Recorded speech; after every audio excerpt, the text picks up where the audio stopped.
জামাইবাবু এখনো আসছে না।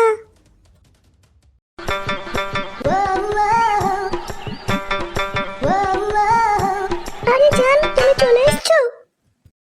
হ্যাঁ গো, আমি চলে এসেছি। চলো আসো, আমরা একটু প্রেম করি। তোমার বান্টুটা একটু ধরে দেখি কেমন হয়েছে। কি মজা! এই কি করছে এগুলো সবার সামনে? তোমার পমপম গুলো তো ভালোই বড় হয়েছে গো। শান্তি ছেলে! অফিসের নাম দিয়ে এখানে ফসল নষ্ট করছিস গুদমারানি? না গিন্নি, তুমি যেটা ভাবছো সেটা না। খানকি মাগি, তোর সাথে অনেক রস না? লোকের বরের সাথে চুদুর বুদুর করতে ভালো লাগে। আর 1 মিনিট দাঁড়ালে এখানে তো সাটা ভেঙে দেবো। তুই বাড়িতে আয়, তোর খবর আছে বাঞ্চোর।